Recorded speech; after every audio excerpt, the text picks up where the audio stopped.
if a portal date is around uh, like right now it's February 22nd or January 11th or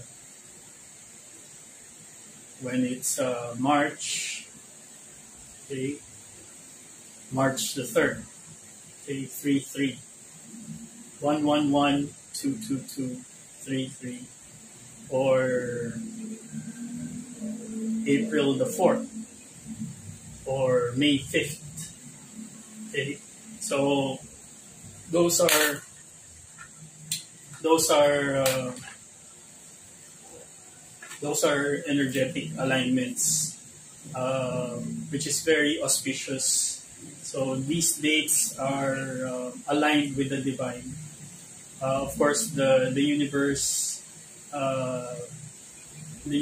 itself is a vibration of numbers, okay, and that also holds energy. So if you align yourselves to the energy, okay, now the whole essence of chanting and mantra chanting and prayer is not is not primarily requesting something from an external source. So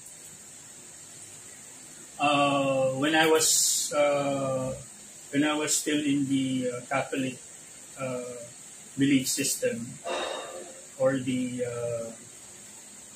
uh, the current Christianity belief system, I used to think that when I pray, I have to like uh, call on somebody externally, like begging for help.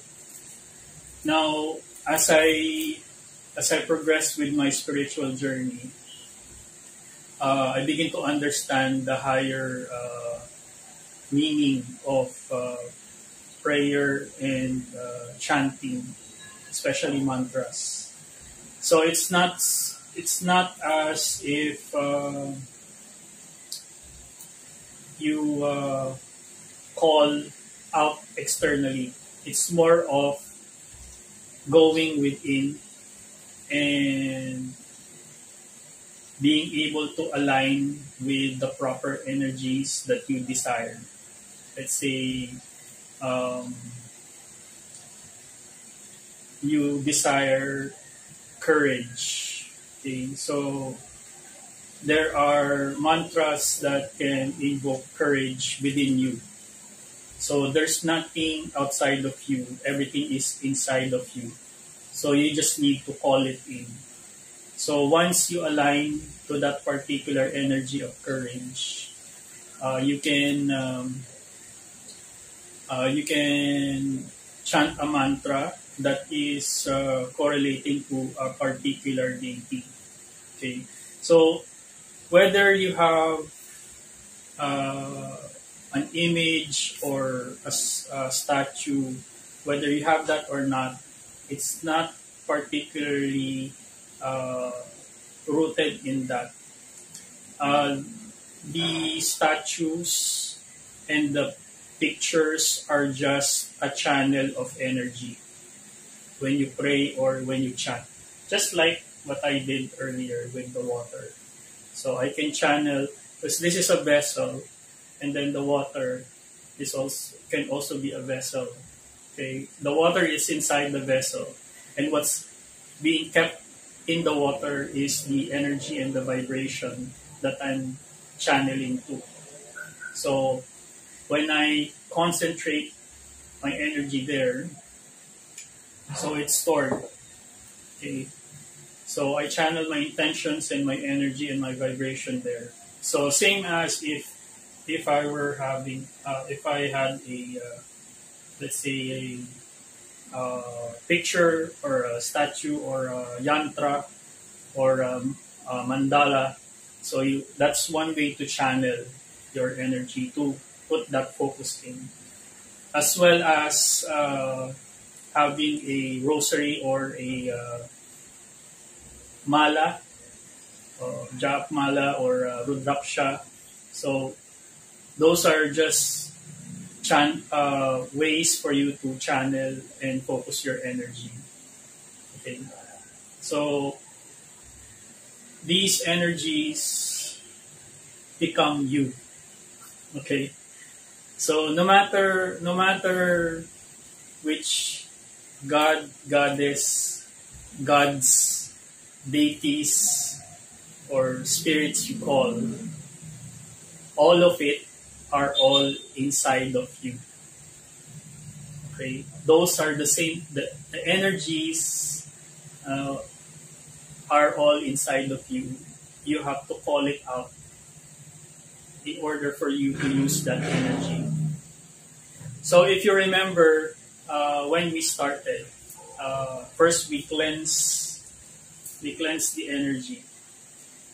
So clear the energy, remove any unwanted energies like negative thoughts, negative projected energies coming from other people, uh, negative energies from the environment. So cleansing. So before I start, um, I would do a spiritual bath and then cleanse the energy. So once the energy is cleansed, we can begin.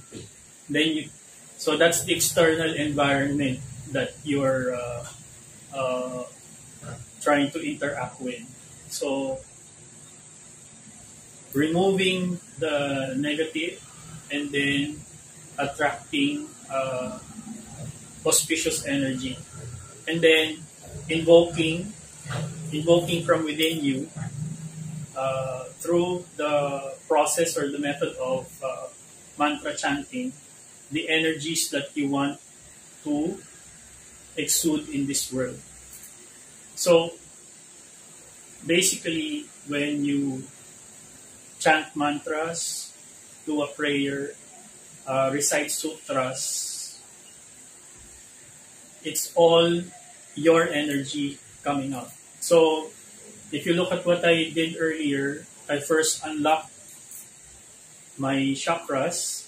Okay, so that process can be longer. So it's just that when I do it, it's a lot easier for me because I've practiced a number of times already. But also for the purpose of not having a very very long video, so I had to cut some of the parts wherein I had to recite the mantra 108 times. So you just see the portions, and also I'll give the meanings as well. So this helps me uh, align myself. So once the energies are open, okay, my body's energies are open, then you can begin to uh, ground yourself and then start your mantra chanting. So it requires a lot of concentration and energy. So for the purpose of for you viewers to see what I'm doing, so I just pause it because I need to concentrate as well. So I don't want to uh,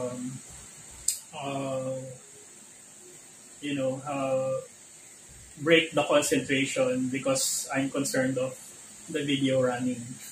Okay, so I just pause it and then I continue with my mantra. So that's something that it can help you. It takes a lot of discipline actually to be able to practice all of those mantras. But the important thing is that the elements of the mantra or the essence of the mantra is the one that you embody, and eventually, with practice, you get to memorize the sacred words, and then those sacred words are embedded in your being. And once that is embedded in your being, you become those virtues, those qualities by practice, of course. So you become aware and conscious, and as you practice more and more, uh, you become what you chant. Okay, so if I'm chanting for earlier, we started with Lord Ganapati, that is calling in the intelligence of the universe. So everything comes with intelligence. Why? With intelligence comes awareness. And once you're aware, you're conscious. So no mantra cannot start without intelligence. So that's the one thing that you start first. Then afterwards, we call in the deity. The deity represents the qualities, the godlike qualities, the virtues that you want to call in and bring into your being. So that's how it works. It's not just merely looking at stone or anything in particular and calling it like because of an image. But if you don't understand the symbolism behind the image that you are praying or calling to, you don't really get the essence of that particular practice in its effectiveness. So it doesn't get to integrate with your being. So if you don't understand the symbols that whatever you practice, whatever spiritual practice that you're trying to achieve, if you don't understand the symbols in front of you, or if you don't understand the mantra or the prayer that you're praying, and you can't connect with the process because it was taught to you purely by memory without understanding, then the effectiveness kind of dissipates. But if you understand the symbolism of the icons that you're trying to focus on, and the vessels, which is the any kind of vessel that you're trying to put your focus on, and then you understand the mantra and the prayer, and then you also know what kind of virtues you want to call into yourself, then when it comes together, it becomes who you are. So the whole purpose of mantra chanting is to embody what you want to be. So in terms of God, gods, goddesses, deities, elemental spirits, okay,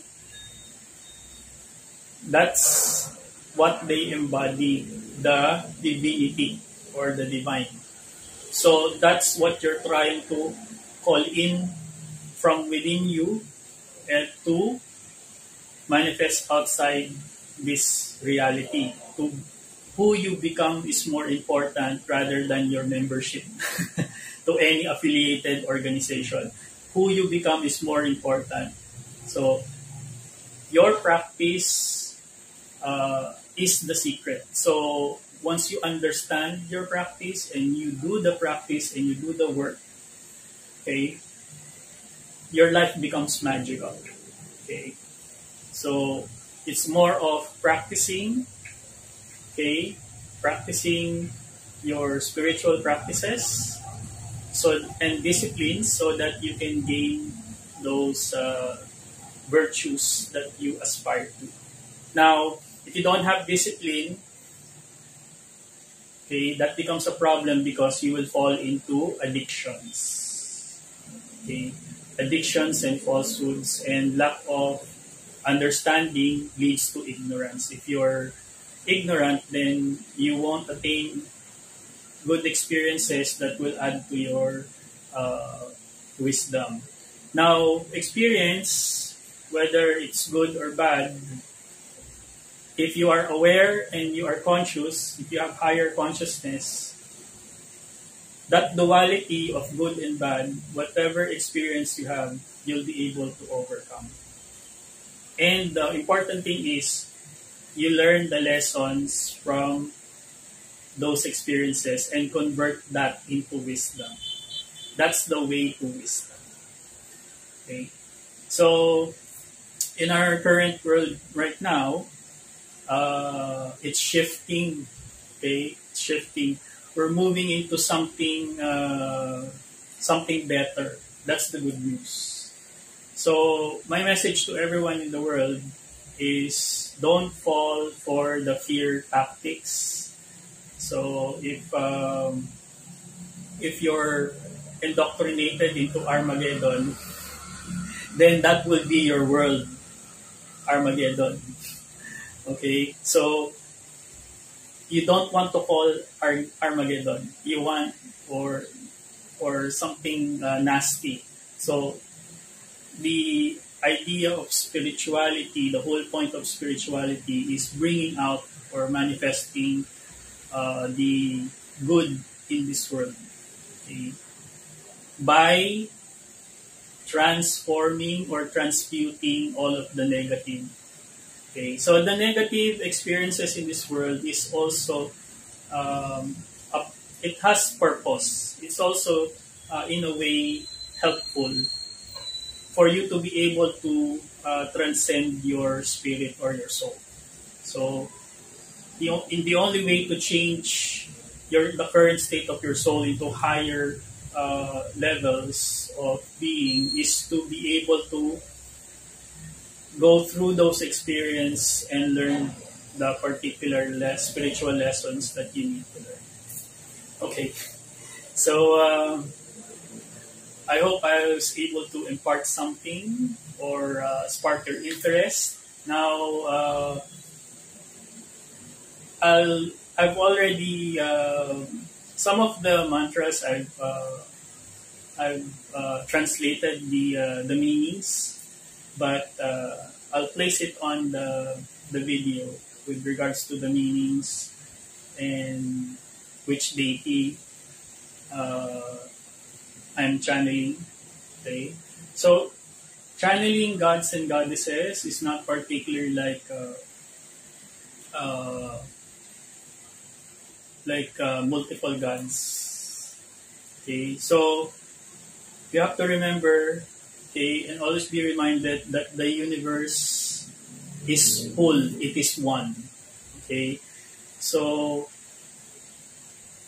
you look at the deities and gods and goddesses and all of those written in the different forms written in sacred texts. These are all different manifestations of the divine, or in common terms of manifestation, different manifestations of God or one universe.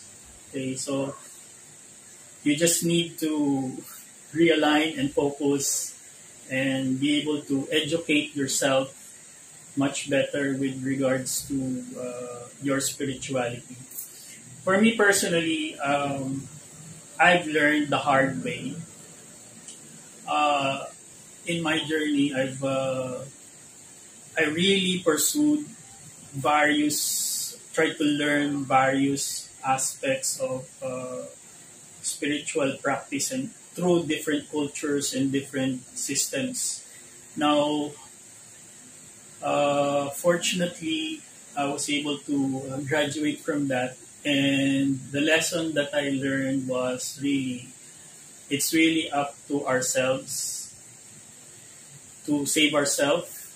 So I'm no longer trapped with the savior complex or the waiting for something to save myself. So that brings you to being of a self-actualized person. So I come to the recognition that I have the responsibility and have a big part to play in my life, and that no one is more responsible over my life other than myself, because the life that I've been given is actually a chance to be able to contribute to the betterment of the world. You don't want to waste your life. You want to grow spiritually. Uh, and once that growth hits, all of the codependencies that you had in your life, whether it's mental, physical, spiritual, material, those will all disappear. And you will be more self-reliant into taking care of your life in a way that you're not codependent on any kind of institutions, whether it's religion, government,